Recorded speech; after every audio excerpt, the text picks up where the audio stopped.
This demo is going to show the new recipe functionality within FactoryTalk Optix version 1.7. And so in this particular demo application, I've already created a communication driver to a controller, and I'm going to be using controller tags to contain the recipe values. And I've also just created a libraries folder where I'll pull in a new recipe editor. But we'll see that shortly. So to begin with, I'm going to use the wizard here to create a new recipe. So I'll go ahead and click that and then select new recipe.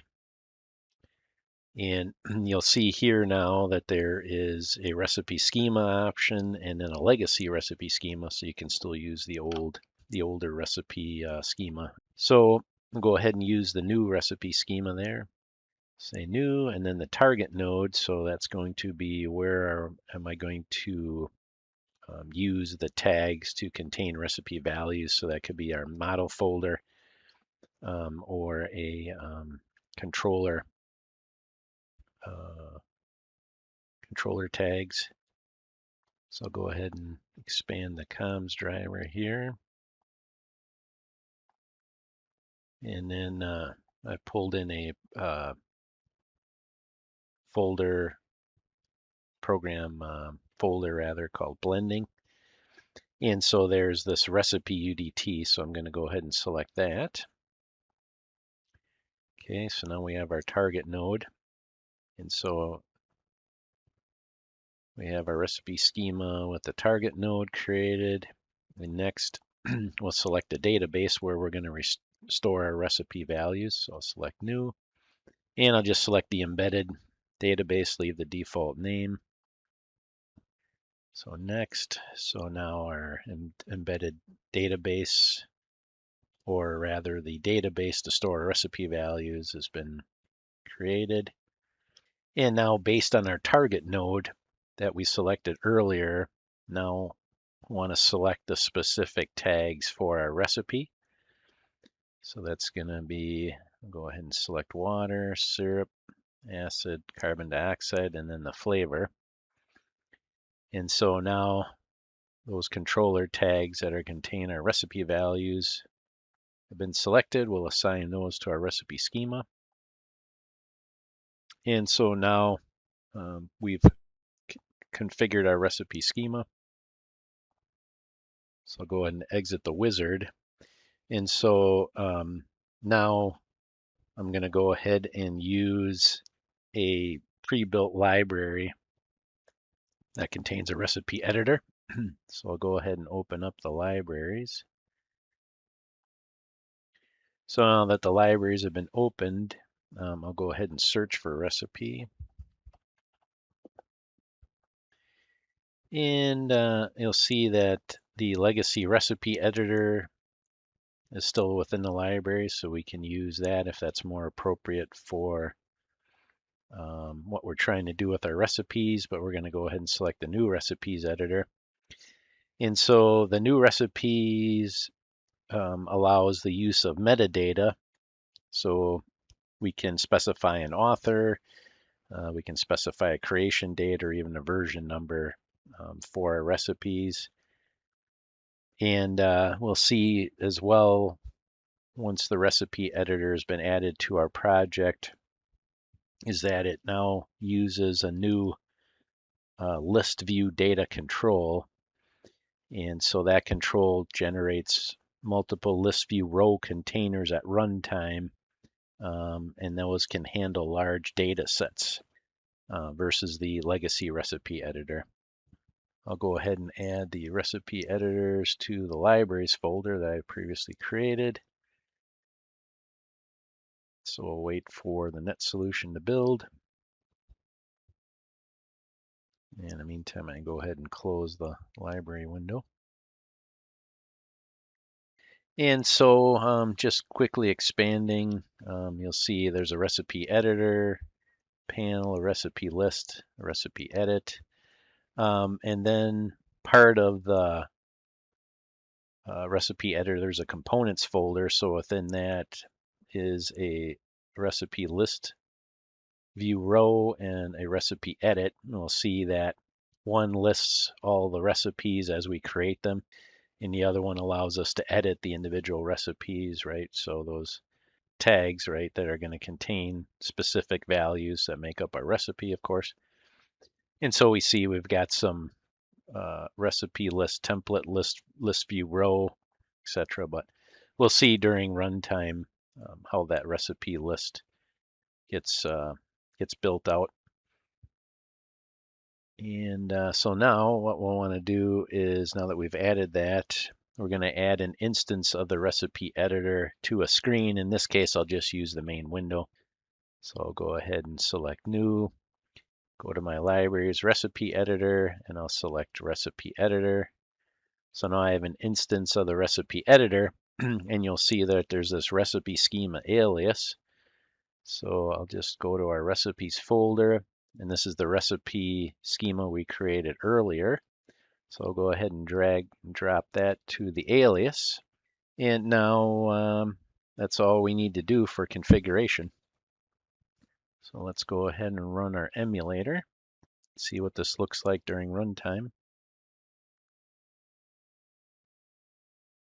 Okay, so here we have our recipe list, and we don't have any recipes created yet. So I'll go ahead and create a new recipe. You'll see the dialogues are all part of that library object. So the new recipe name, call it Kiwi. And then here we can say a recipe version. That's that part of that metadata I referred to earlier. So I'll go ahead and say, we'll give it version 1.0. Okay. And now we could modify the library object to automatically refresh the list, but there is a refresh list button included with the editor. And so we see that's what we just created.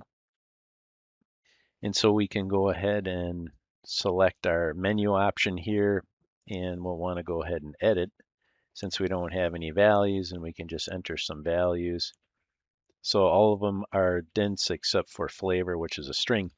And so you can see once we hit edit, so this is a list view row, and this is a list view row that automatically gets generated based on the data, amount of data we have, name, version, created at, modified at, and our menu option here as well.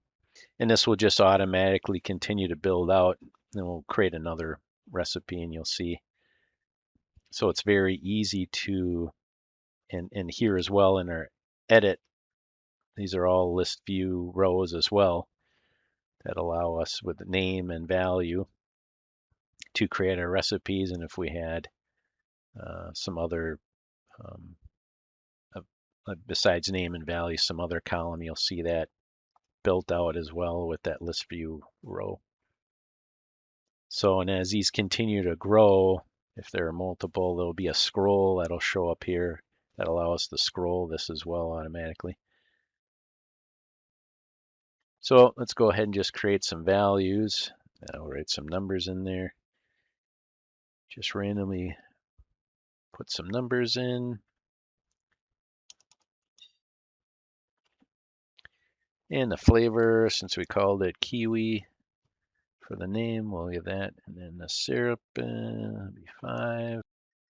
And then the water, I'll make it 100. So now I want to go ahead and save this. And so then we'll go back to the list here. And we'll go ahead and create another new recipe. Now we can create it from target as well, but so we'll try that next. So, but before I do that, let me just show online with the controller. We'll see we have our values here, those tags, and what we have in there currently, mango and the values we have currently in there. So I'll go ahead and create from target. And I'll go ahead and just create that mango flavor.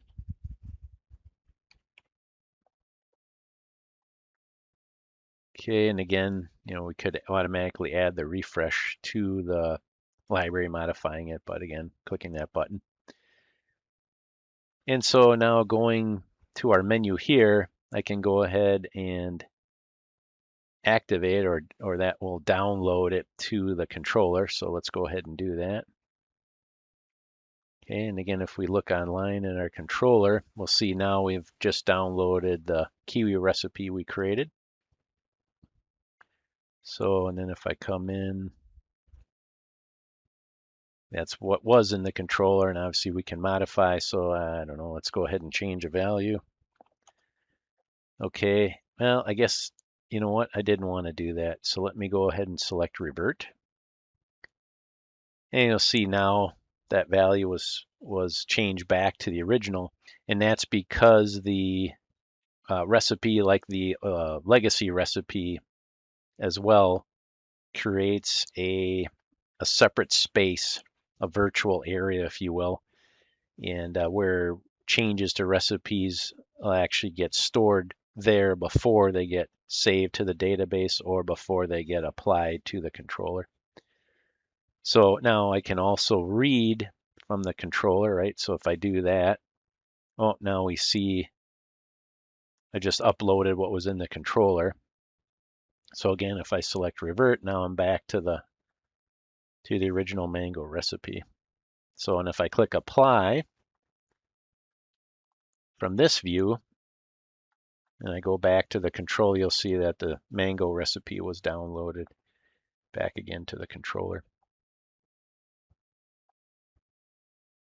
So that concludes the demonstration of the new recipe functionality. And again, the pre-built library recipe editor for the new recipe functionality, and then includes the list view data control. And you can see here in the in this demonstration how the list view data control is being applied. So thanks for watching this video.